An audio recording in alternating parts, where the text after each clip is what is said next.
In the spring of 1959, there was an armed insurgency in Lhasa, and although it was quickly suppressed, what really happened 40 years ago?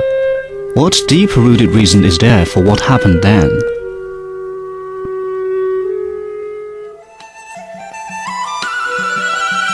After the 1951 peaceful liberation of Tibet, the Chinese central government adopted a long-term aid policy towards Tibet's construction. But in view of Tibet's special history, it wasn't anxious to change Tibet's old societal regime.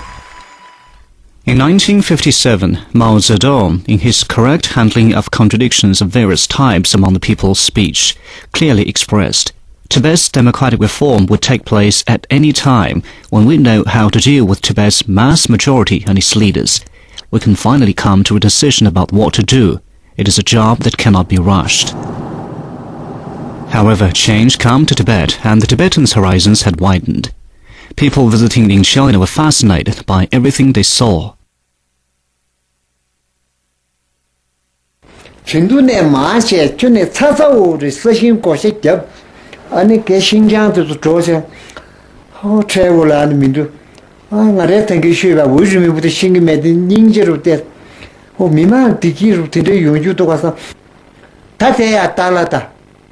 Kutrafikete ngaya zongbo dule shege mindu donda dongtun jablola ko kongdentangre de karsa jiyu jel donye. At that time, Gyaltsen Ponsok was head of the county of Dolun Dejing. He actively and enthusiastically expressed his reform ideologies with other serf owners. Some knowledgeable nobles understood that the greatest hindrance to Tibet's development was the serf system, and sooner or later the system would need to be reformed. That year he decided to divide his land among his serfs and furthermore give them their freedom. His actions, however, were only met with dissatisfaction from die-hard followers of the old system. They threatened him with death.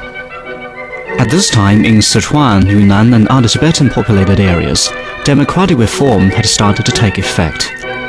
A large number of frustrated leaders, nobles and monks, not willing to lose their privileges, and the slave owners who feared losing their ancestral status, returned to Lhasa and pleaded with the Dalai Lama to oppose the Chinese central government and set up the so-called Tibet Independence Group. Temporarily, the American government stepped up its efforts to intervene and deal with the Tibetan situation.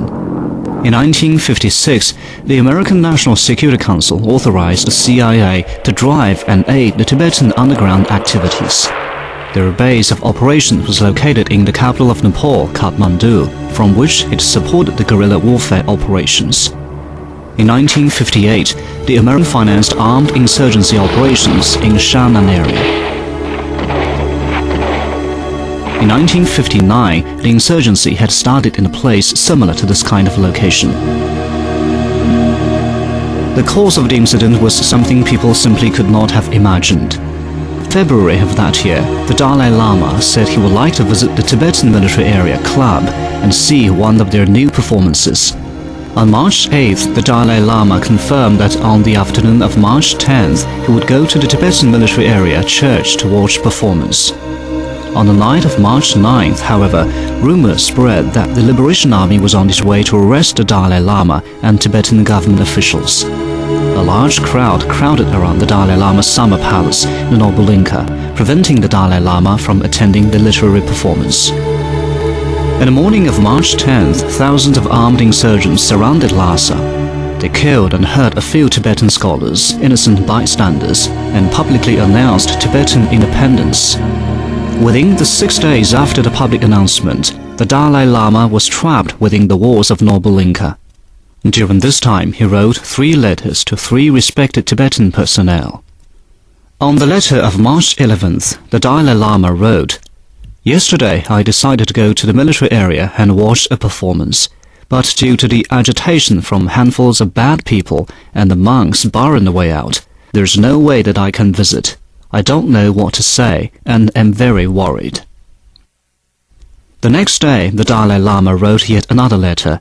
It said, "The reactionary group's illegal activities have given me immense grief and distress." On March 16th, Dalai Lama wrote, "At the moment, I'm employing clever methods here in the administration.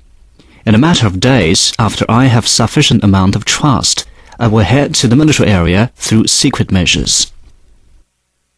However, just on that day, the Dalai Lama, in trying to decide whether to leave or not, decided to talk to a higher being, who instructed him to leave quickly this evening.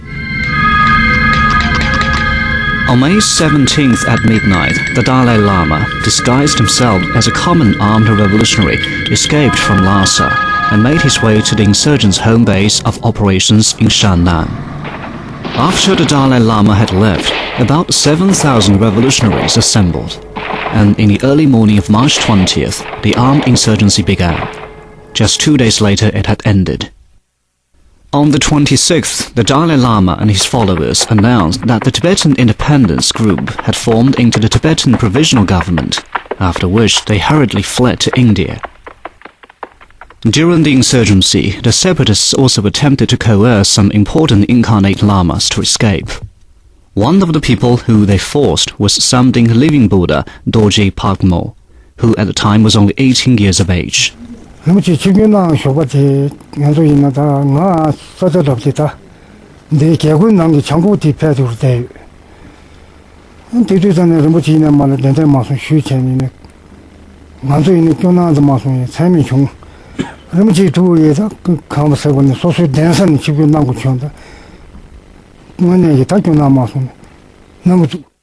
The young living Buddha, Dorje Pakmo, under the threat of the insurgent troops, was forced to leave her motherland and flee to India. There wasn't one time when she stopped thinking about her home and her family. She had decided that no matter how much she suffered, she would return to her motherland. After half a year of setbacks, finally during the autumn, she achieved her goal. She had arrived in Beijing and finally set foot once again on her motherland. In 1959, after the rebellion was suppressed, the Tibet Autonomous Region held a meeting in which, through a democratic reform, it abolished the old feudalistic serf system and adopted a peaceful land buyout policy for serf owners that didn't take part in the insurrection. July 1st on the Tibetan lunar calendar is Tibet's most important day, the Shaltum Festival. On this day, Nobulinka is bustling with noise and excitement. People from all around come and take part and enjoy the Tibetan games. The Nobulinka was regarded as the Dalai Lama's summer palace, as a place common folk were forbidden from entering. After 1959, Nobulinka's park and the Shaltum Festival become two pleasures that all Tibetans can enjoy.